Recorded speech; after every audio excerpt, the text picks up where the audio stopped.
Hello, everybody. Welcome to another episode of the Thriving Adoptees podcast. So today, I'm delighted to be joined by Melanie. Welcome to the show, Melanie. Thank you for taking time out of your busy schedule to share your thoughts and your wisdom with us. I really appreciate it.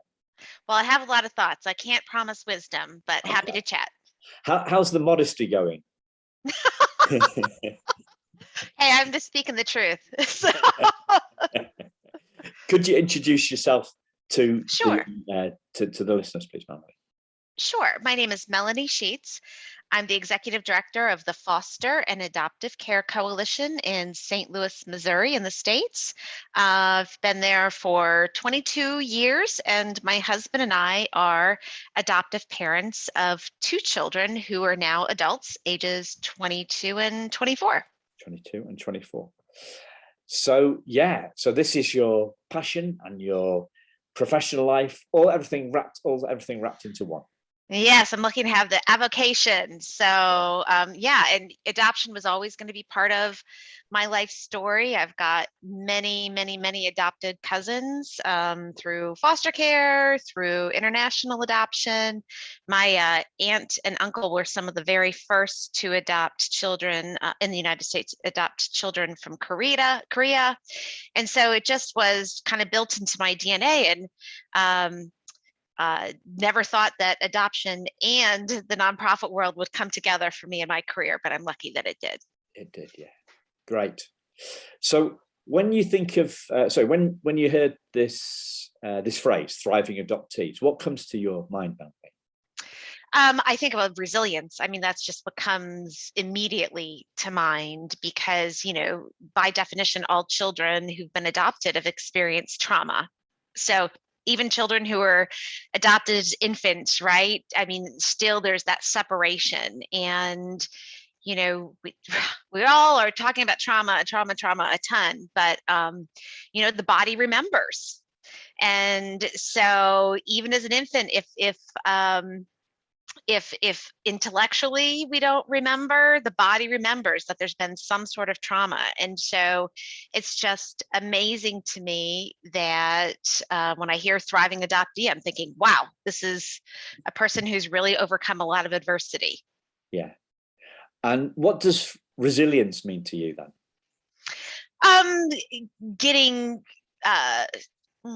That's a good question. So words are coming to my mind which are not accurate. They're appropriate. There's not accurate, like surviving and succeeding. None of those things are accurate. Let's see. That's a good question. People don't stump me very often, but that's a good question. What do I think of when I think of resilience? Like moving past and I don't want to say thriving because that's your word, but moving it past and being able to have your most successful life. Okay. So I'm going to do something slightly different for you today. It's just occurred to me to do this. So I got an email from somebody last night, and let me see if I can find it. Yeah. Okay. She says, I've been listening to your story on an adoption podcast, and I wanted to let you know how helpful it was to me. My husband and I have found ourselves approaching our mid-40s without kids, which was originally our plan, but recently we have questioned whether or not we feel like we're missing out. I think we've had too much on our hands during the pandemic. Due to our age, we immediately thought about adoption. We were really excited and joined adoption support groups, hoping for encouragement. We were given exactly the opposite. Every day I read posts and comments and felt more and more depressed. Our children are broken. All adopted kids yearn for their birth mothers. Our children are stolen. I started to feel like a terrible person for wanting to adopt, whereas I had initially felt great about giving a child a permanent home. Read Primal Wound was the most common bit of advice in the group. Adoptees seem to blame everything on what they view as permanent damage, but a lot of things they said were evidence of the primal wound existing with things I myself experienced as a child. She goes on to list some tricky issues that she's got. So I wanted to say thank you for restoring my hope that my child will not be permanently broken and can thrive with the right support. My question is, how can I stop them? Oh, so I don't know. I'm just going to finish it there. So I wanted to say thank you for restoring my hope that my child will not be permanently broken and can thrive with the right support.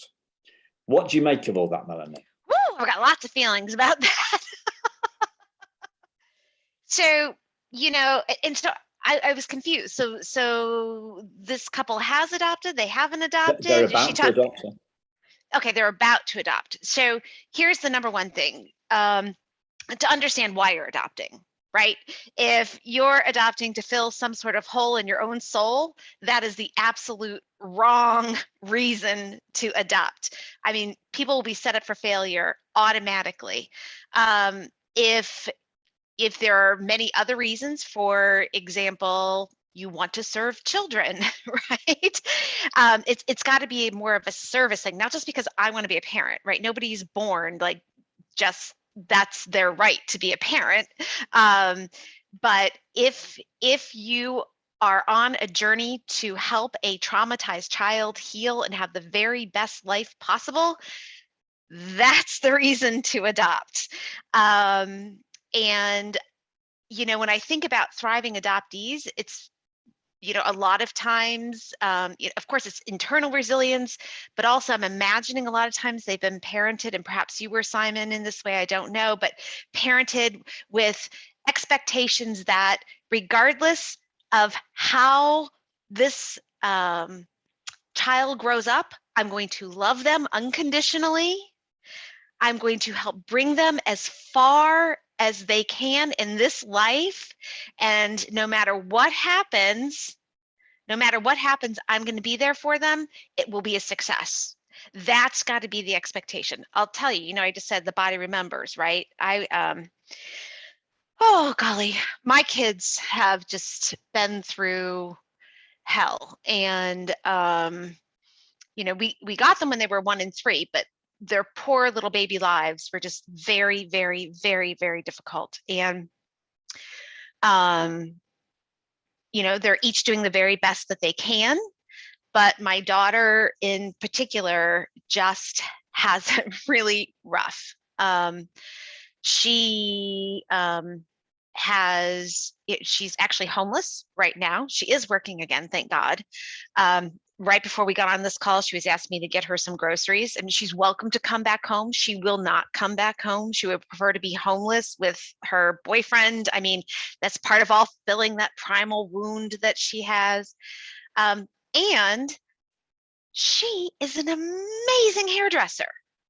And to see her with her customers, I mean, she is talented. She has mastery over that.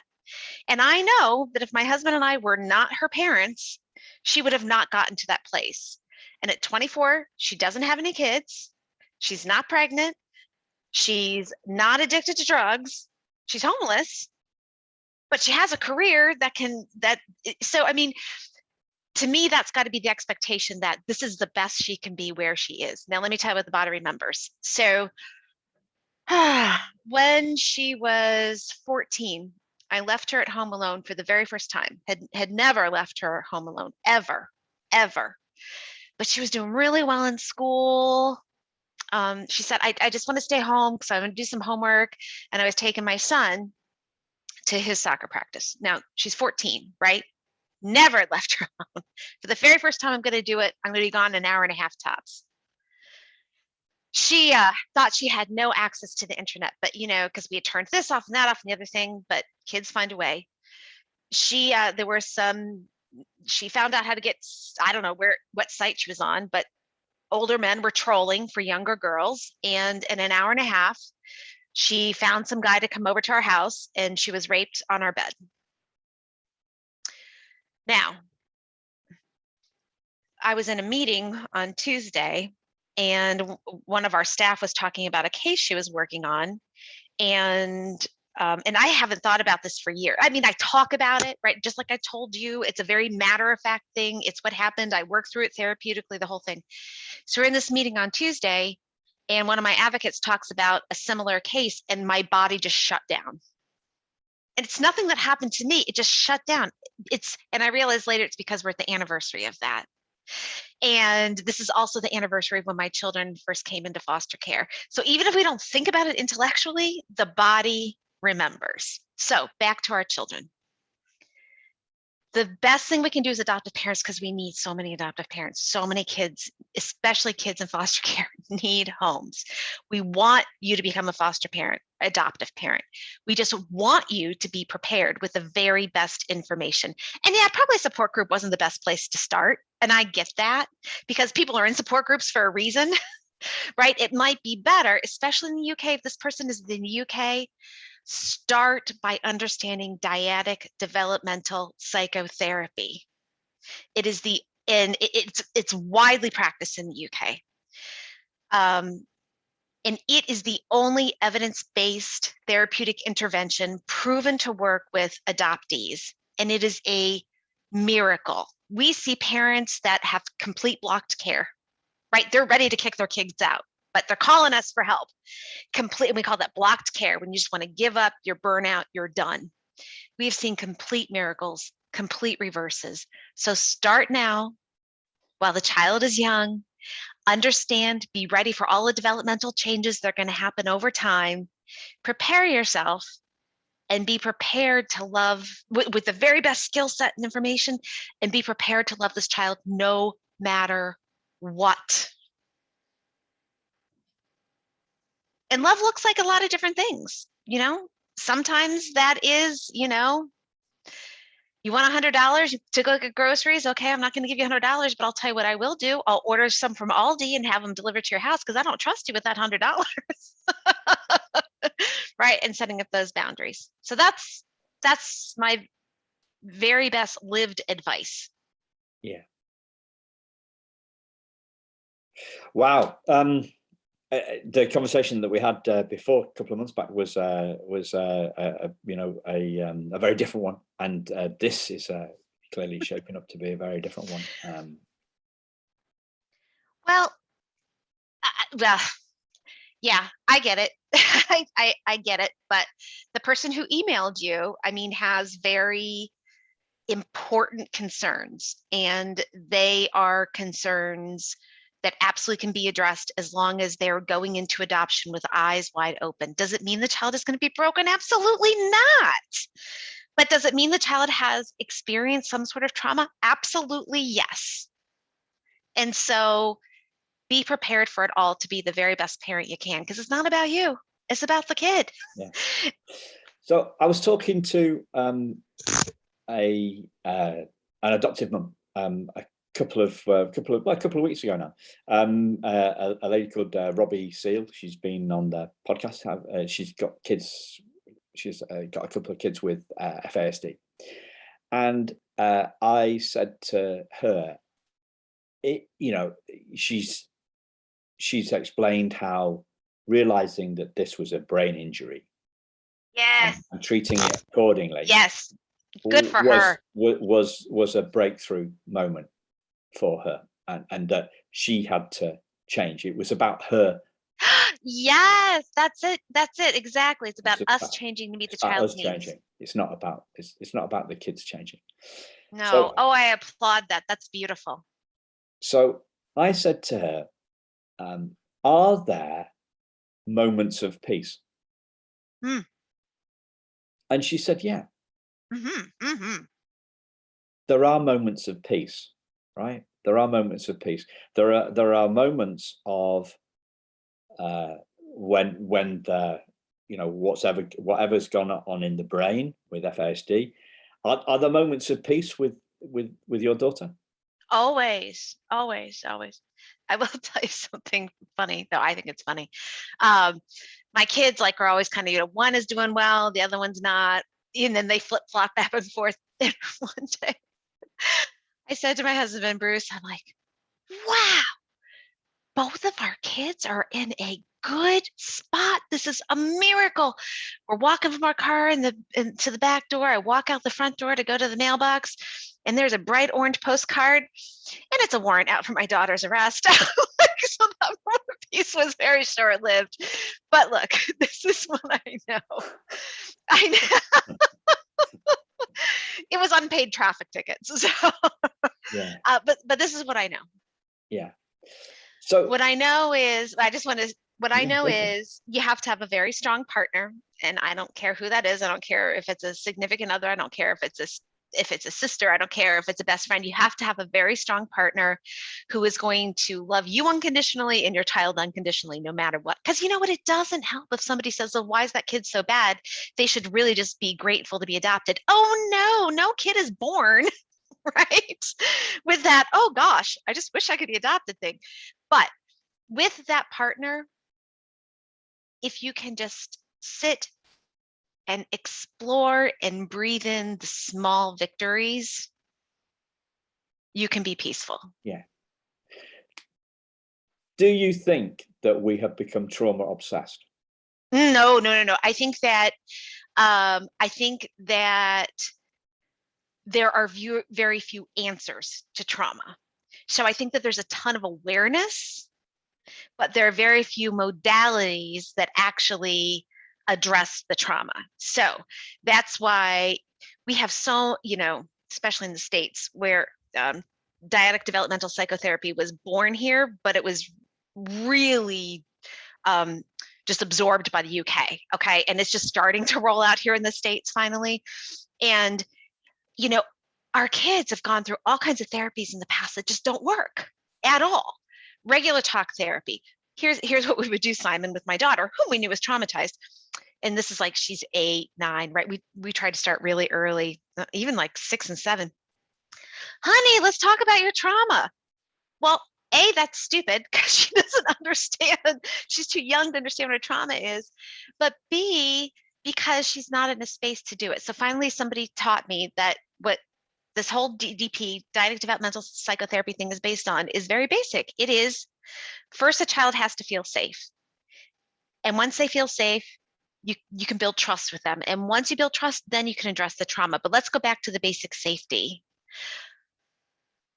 A child with something like a reactive attachment disorder never feels safe, hypervigilant all the time. So it can look like on the surface that we're having a safe, trusting relationship, but until we really dig into that therapeutically, we're never going to get through the safety, the trust, and then the trauma. So, lots of our kids go through something called trauma-focused cognitive behavioral therapy. Never proven to work with kids in foster care. Never. It was proven to work specifically with 12-year-old girls who had been raped. Okay. That's an acute trauma. That is not a complex trauma that goes on over time. So I think maybe it sounds like we're obsessed because there just aren't a ton of answers yet for how to address it. But I'll tell you what, in the area of adoption and foster care, we sure have it. And it's called dyadic developmental psychotherapy. And nobody wants to live in that trauma all the time, but you got to address it or else it's just not going to go away. Yeah. I mean, my own experience with this stuff is, I can see how. So for me, I talk about, I felt first off, I was adopted at 5 weeks old, so I didn't have any. I was going to swear then. I didn't have any.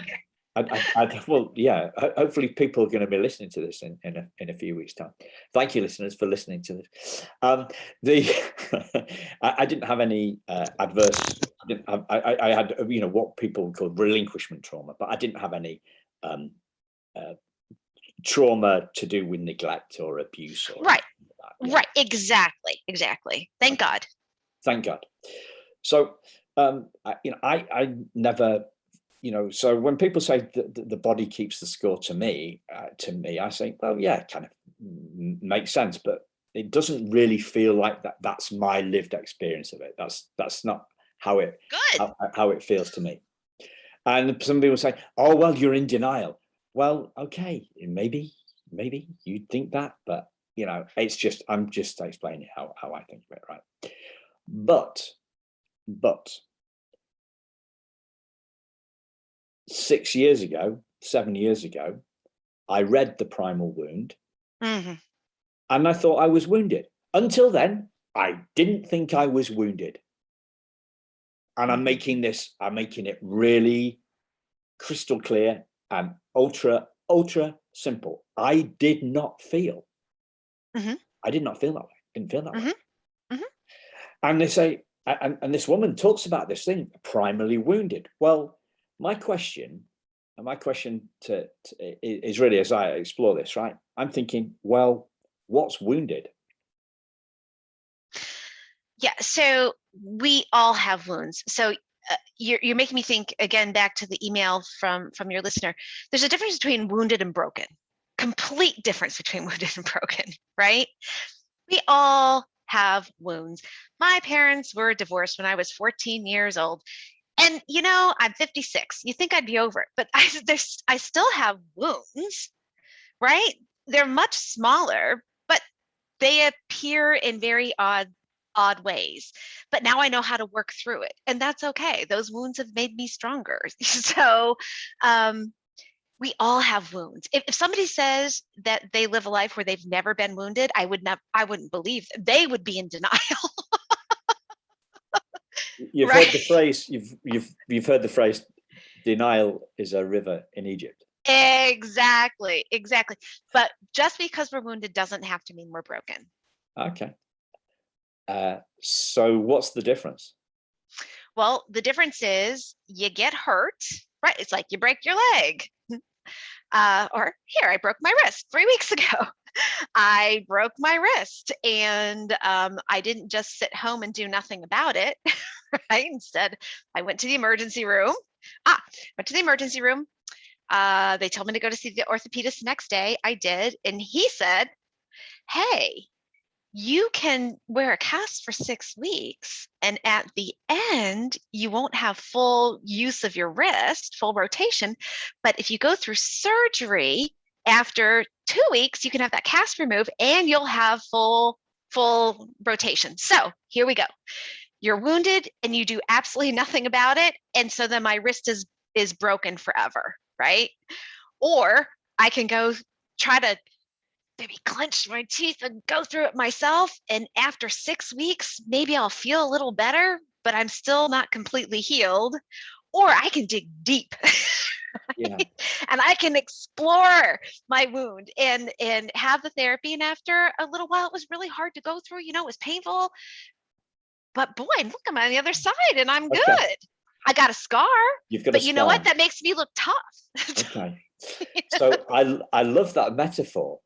And every metaphor can be stretched too far. Right? Ooh, I'm waiting. Okay. I broke my wrist too. I broke it twice. The first time, my dog wrapped herself around me with a lead, and I fell over because she was getting excited about getting out of the car and going for a walk, right? And I fell over, and I thought, ow. That hurts, but I didn't do anything about it.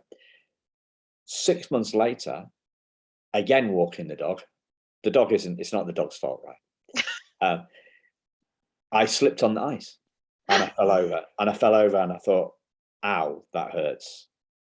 And I and I thought, well, I'm going on holiday in like 8 weeks or something. There's no way that I'm not going to be able to swim in the sea because I've got a cast on. So I really don't want to go to the ER, you call ER, we call that A&E, accident and emergency. So I really don't want to go there, because if it's broken, then I'm not going to do it. So I don't want it to be broken.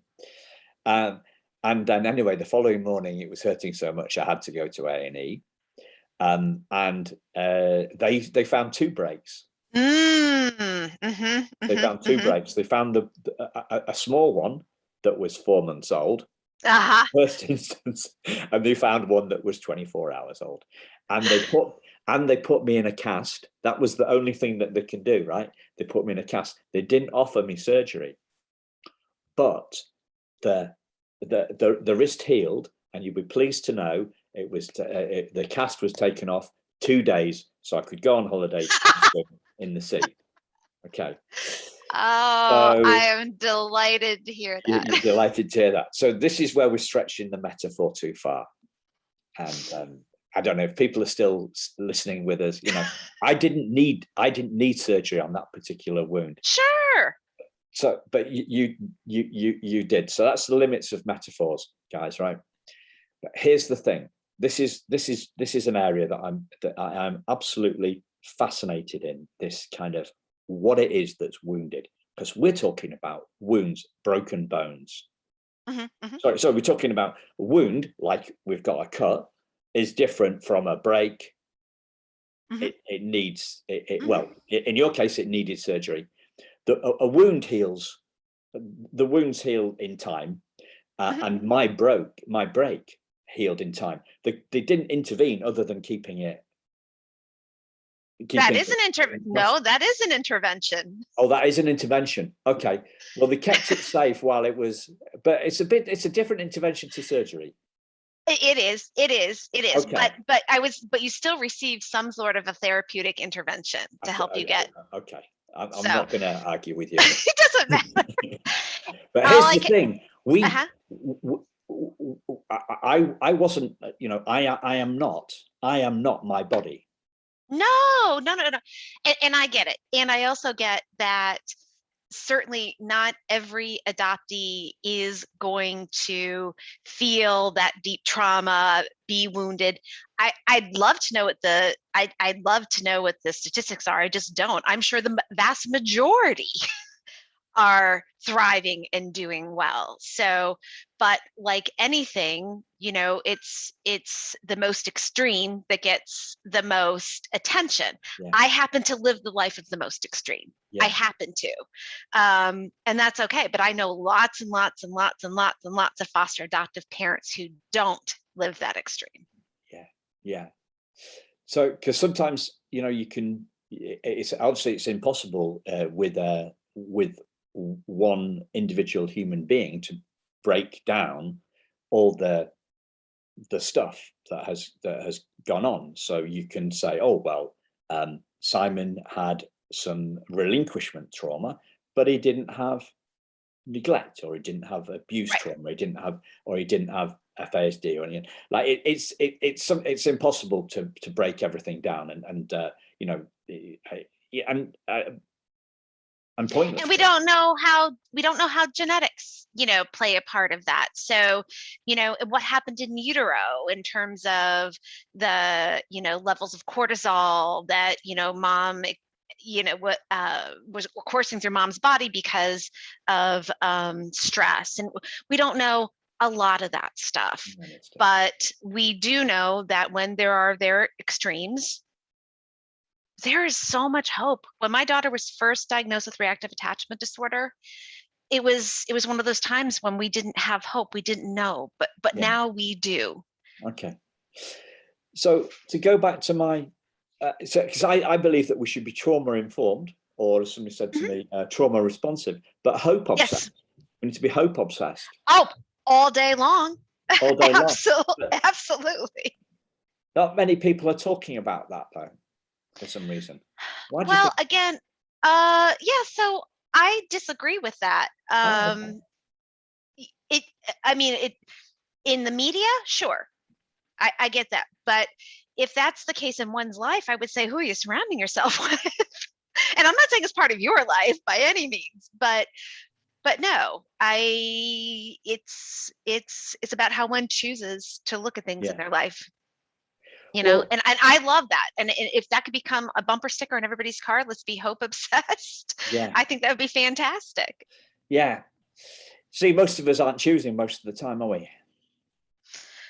Tell me more about what you mean by that. Well, most of us aren't choosing what we do. So like, shaking our fist or giving a finger to somebody that's cut us off in the traffic, or, I'd never do that sort of thing, obviously.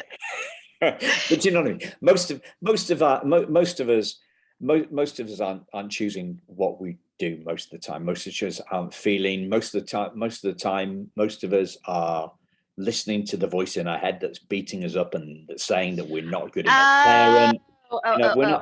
We're not choosing. We're not choosing that. That's kind of my take on it. That's my opinion. Most of us aren't choosing what we believe about ourselves most of the time. Then I don't know. Maybe I've just been through more therapy than the average person. I'd say before I did my own work, I was much more reactionary, and after doing my work, I live much more my executive function area of my brain. But yeah, we're all in a journey. I guess I'll take that back to the kids too, right? They're all in their own journey.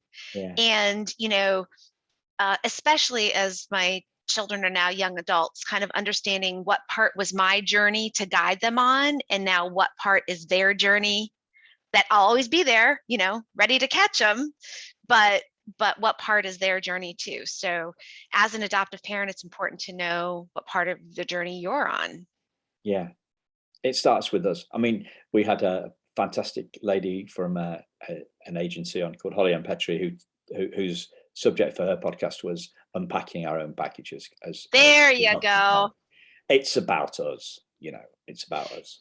It's about us. That's beautiful. It's about us. And I too, hopefully, I recognise sometimes cliches are cliches because they're true.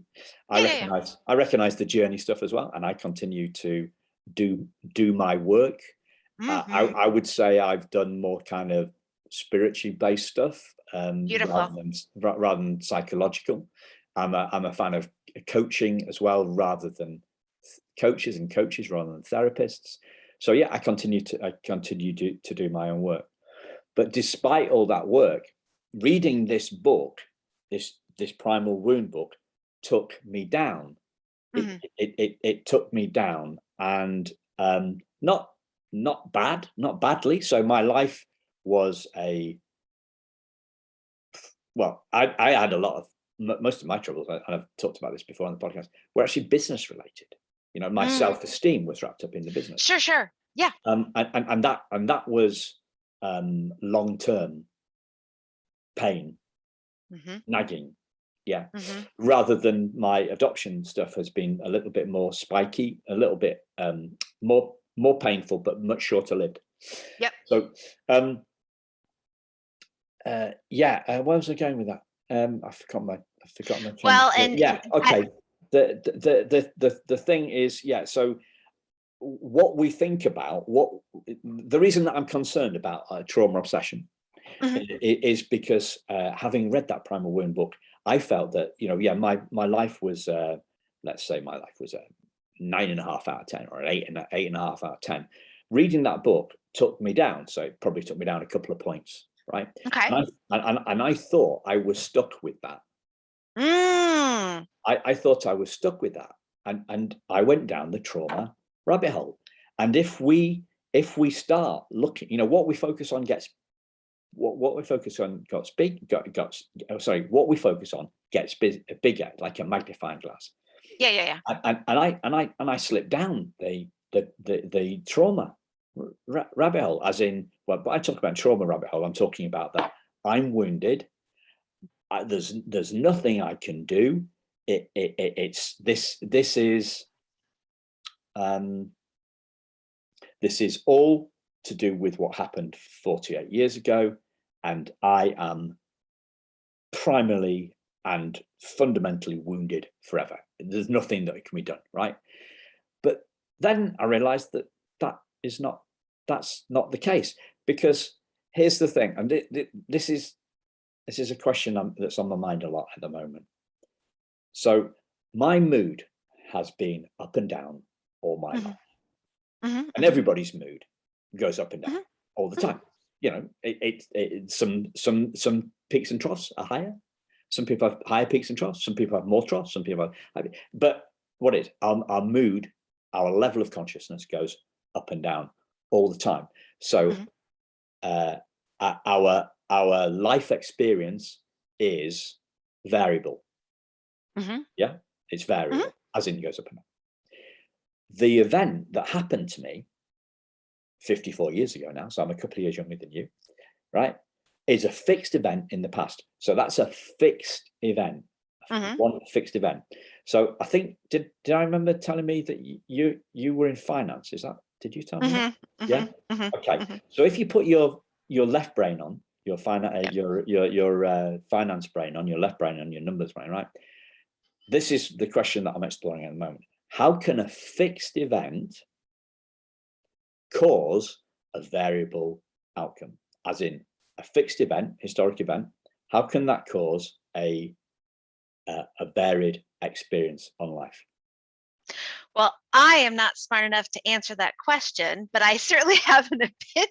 Okay, well, you are smart enough to answer it now. I think you need a neurologist, a psychologist, somebody to answer that question.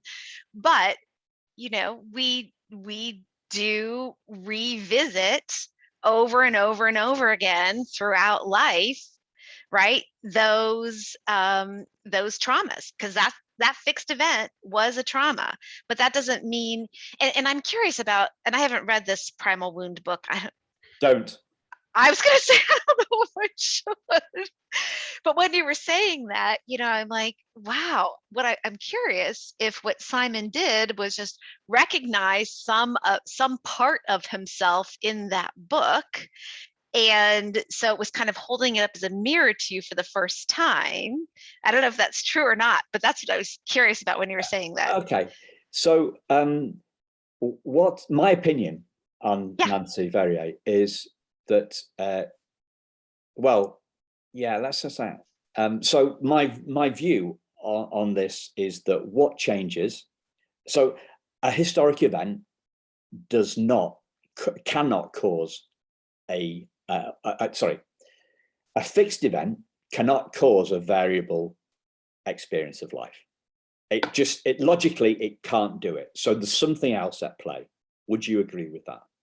I don't know. I'd have to hear what you think, because I so far I don't agree with the hypothesis. But but continue. I'm intrigued. All continue. Right. So have you been? Do you like? Is there anything that you're scared of? No, not in particular. But I'm looking at a little ghost outside of my house. Let's say I'm afraid of ghosts. Okay. So you could be walking up the stairs if you're afraid of ghosts, and you're walking up the stairs, then and you're going into a dark room, and you know that the light switch is on the side, and there might be a ghost in there. You're afraid of the ghost before you see the ghost. Okay. Yeah, yes, like people are afraid of people are afraid of flying. Are afraid of flying before they're actually on the plane. Yes, that totally makes sense. I had never thought of it that way, but that makes a lot of sense. So it's the thoughts that are going through our head at any one time that determine our experience of life. That I've never heard it said that way, and that's quite intriguing. So if I'm in a good mood and I'm thinking, you know what, my mum and dad are great, and I love the fact that I'm being adopted. I was adopted, and it's the best thing that ever happened to me. Right? Mm-hmm. That's one frame of mind. Right? Mm-hmm. Then, and I felt like that on occasions. I'm simplifying it, probably gilding the lily slightly as we're doing, as I'm saying, right? But what happened to me when I hit 40, and then a bit later on when I hit 48. I had all this anger thrown through my head towards my birth mother. Gotcha. So it was the thoughts in my head, subconscious thoughts, whatever. It's the thought. They were conscious. I was very conscious of them. So it's not about. It's not about, in my opinion, it's not about what happened in the past. It's what's going on for us in the present. That's the determinant of the thing. And we're taking our. We're all taking out, but the thing is that the difference that makes the difference is how seriously we take our thoughts. So I was watching thoughts or feelings, sir. Thoughts or feelings. Thoughts drive feelings. I used to do a lot of this with kids, right? 10-year-old kids, they get it. Where do feelings come from? And half of the kids would say, point at the heads, and half of the kids would point at the hearts. And I would say, you are both right. Feelings come out of your hearts, but they start in your head. So you're all correct. Feelings come from thoughts, like juice comes from fruit. And there we would go. So there's another story. But the whole thing is that we're taking, most of us are taking our thoughts way, way too seriously. I'm going to give you, I had a breakthrough on this a couple of days ago. So I was watching a program. It's called, what's it called? It's about Romans invading the UK. Up in Roman times, right? And it's got bits of kind of black magic and weirdo stuff like that, and kind of slightly paranormal, science-y fiction type stuff. That I normally wouldn't watch a show with that, right?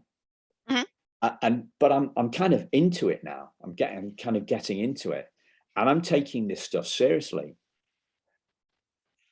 But if the thought that occurred to me was, if I hadn't watched, I think the program is called Romans. I think if I hadn't watched this before, I would be saying this program is rubbish. This make-believe pixie dust stuff and potions is all a load of rubbish. So what I think is happening is that and so same thing, same program, same topic, different experience. One, I'm invested in the program. I invested in the storyline. I'm drawn in by the characters, and I think I'm starting to believe that maybe there's some truth to this. Separate Simon, watching it, thinking this is a load of rubbish. Now, what happened to me with the primal wound is I bought into the story. I bought into her theory, and I thought that she was broken, until I realized what she's talking about is human. Well, maybe not nature. Yeah, it's human. She was pinning the tail on the wrong donkey, in my opinion. She is saying that, she said things like, adopted people don't like change. Adopted people want to control things, and adopted people don't like being rejected. Who does? This exactly. Is human. This is human stuff. Right.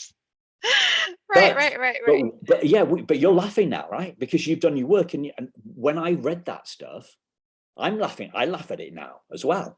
But when I read that stuff, I bought into it, and I believe that if we buy into the primal wound, we buy into this. Like I didn't feel wounded until I read the primal wound.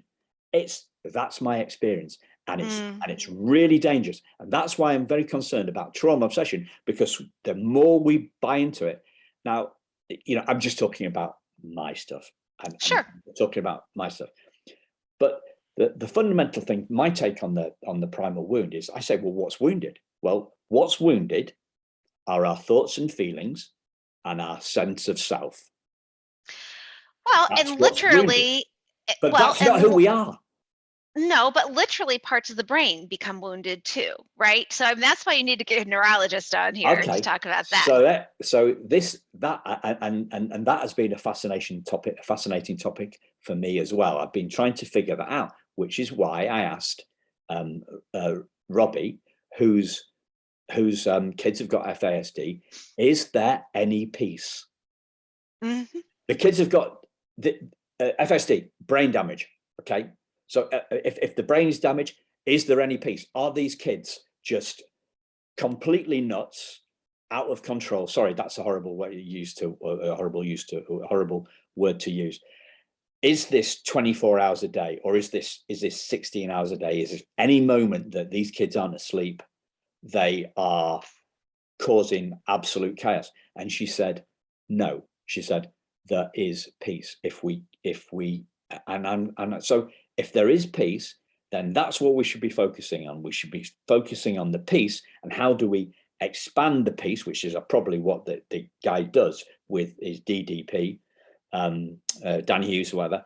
I asked him to come on. I sent him an email today, actually asking him to come on. Yay! Yeah. Somebody said, I was listening to one of my coaches, and she said today, she had a little task for us to do today. She said, do 10 do 10 things that you don't think are going to work out. Right. So That's awesome. Yeah. That's awesome. So Well, I did that. So there is peace. So let's focus in on the peace and not on the trauma. Let's focus on the spiritual essence of who we are, which is peaceful and happiness, and be less obsessed with the human experience, buying into our thoughts and feelings and stuff like that. So a lot of over the last year, I've spent a lot of time looking at things through a different lens, that two things can be true at the same time. Oh yeah. So right. And so my daughter's homeless, right? And She's not living is she living on the streets? She was living in her car until it was towed away. So right now she's making enough money that she's in a hotel. So she has been on the streets before, but she's not right now. So, and refuses to get homeless services, the whole thing, right? So two things can be true at the same time. It can be and I have to look at it. Her being homeless, that is a tragedy. That is tragic. That is a bad scenario. And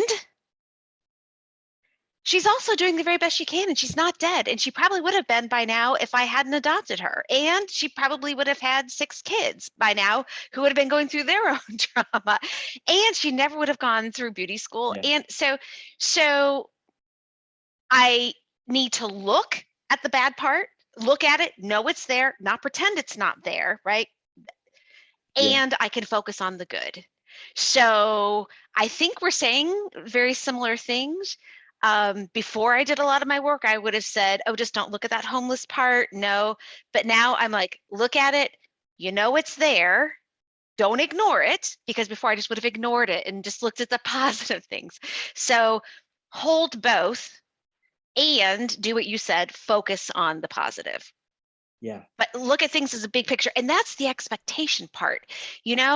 My expectation of her living the best life she can right now, that's the very best she can do. I wish she could do better. She's doing the best she can. Here's the thing. We're all doing the best that we possibly can. That's right. Every single moment. We're doing the best that we can. So when I get grumpy, and when I'm waving my fist, right. As somebody that's cut me up, I'm doing the best that I can in that possible moment. And so this is forgiveness. This is like, yes, this is acceptance. It is what it is. And that's what brings peace. Right? That's what brings peace. Well, yeah, I'd say peace is always there underneath. Peace, I would say peace is the default, and everything else is stacked on top of the peace. The peace. So this phrase that I've kind of alluded to, but I didn't say the whole thing. I use it a fair bit. We're spiritual beings having a human experience.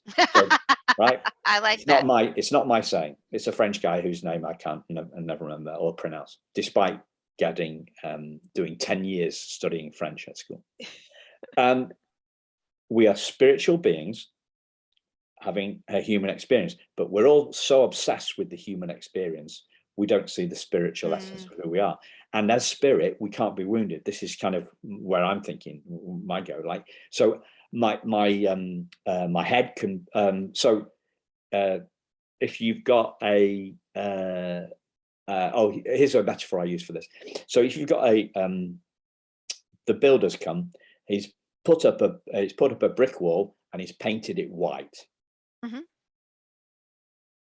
Virgin white, all pristine, looks great, right? Mm-hmm. That's who we are. Then somebody comes along, a graffiti artist comes along and starts tagging and doing all that sort of stuff, right? That's all the thoughts and the feelings that we've got, and everybody's looking at the wall and thinking that this is a travesty. Why do these graffiti artists come in? And what's going on, and we're going completely nuts about the graffiti, and that's what I think that we're doing as human beings. We're obsessing with the stuff that's going on for us. We're buying into the rubbish that's going on to our heads, rather than focus on the pristine spirit of who we truly are underneath what's happened. So this is my thought hearing you say that. Right. You know, we've said the word wounded a million times now, right? I guess I just don't understand what's wrong with a wound. Everybody's going to have wounds, and wounds are meant to heal, but you got to do something to help those emotional wounds come along, right? And then going to the wall. If the wound is the graffiti, then we have to do the work to help to heal, which would be like putting on your big girl panties and then getting a bucket of paint and paint over it, right? So that's why we have to all, do our work. And as adoptive parents, we can't just sit back and just, accept, oh, this child has gone through these wounds and I'm not going to do anything about it. I got to do the work to help the child. Yeah. But if we're doing that work coming from, you said, there's a difference between wounded and broken. Yeah. And so if the chat, and you said kids are wounded, but they're never broken. If we, I don't think they have to be broken at all. Right. Okay, it doesn't mean they are. It doesn't mean they are, because the wounds can heal. The wounds could heal. And broken was your emailer's word, right? And broken means to me, you're never going to heal. The wound is never going to scab over, all that stuff. But part of human experience, and I like what you said, it's the human experience is to figure out how to heal from our wounds, because we all have them.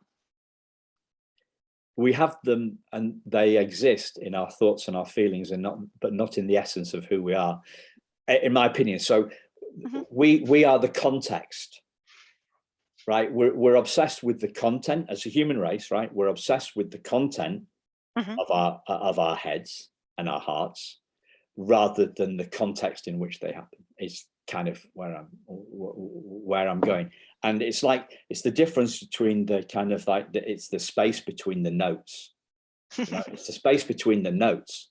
That's who we are, with the peace, we are the peace underneath the trash. But if we focus on the peaceful bit and expand on that, expanding on that, doing the work, as you say. Absolutely. I'm clearly I'm doing 2 hours of work every day. I'm listening to spiritual I believe stuff. you. I'm listening to spiritual stuff while I'm walking, right? Yeah.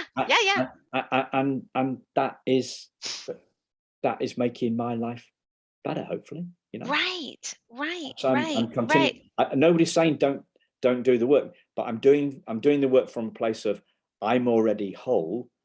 I am, and so we all are. I'm not being headed. I'm not saying I didn't think you were.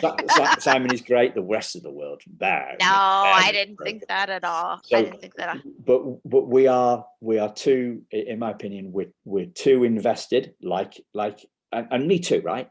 Too invested. I'm too invested in the voice in my head. I'm too invested in this thing, and I'm separating out. But I'm coming from a place of I can do. I know I know who I am.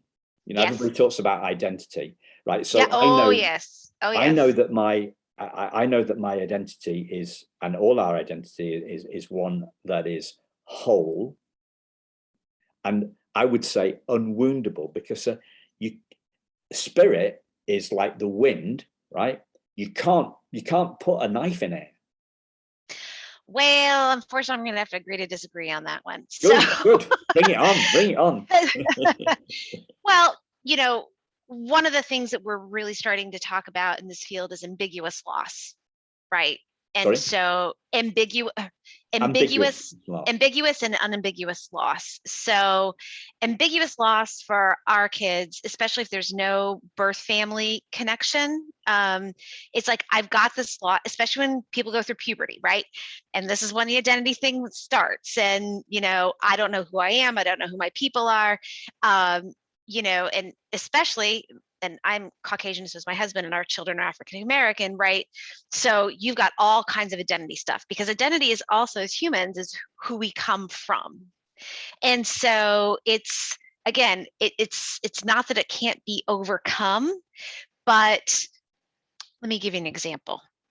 You know, when my grandmother died, right? I don't ever stop thinking about my grandmother, ever. And adoptees, I would imagine, I'm not one, but I would imagine, don't stop thinking about this family that they've lost. But you can answer that for me. Do adoptees stop thinking about this family that they've lost? I can only I can speak for myself on this. Yep. Yep. And I gave my birth mother almost no thought whatsoever till I was 40. And I'm so glad for you. And everybody has different experiences. So I can tell you what my kids were, and I can tell you about the kids that I see all the time, and they walk around with lots of ambiguous loss. But knowing what that is, and then being able to work through it, I mean, first you got to know what it is, like being trauma aware.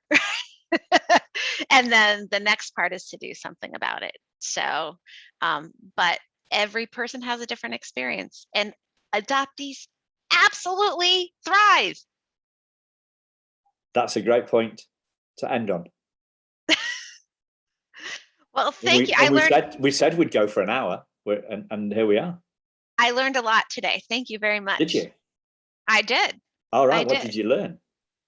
Well, I just have a lot to process, but just a lot of the way you look at things are all very interesting. So they are completely nuts to most people. So you know, but I'm happy in my nutty world.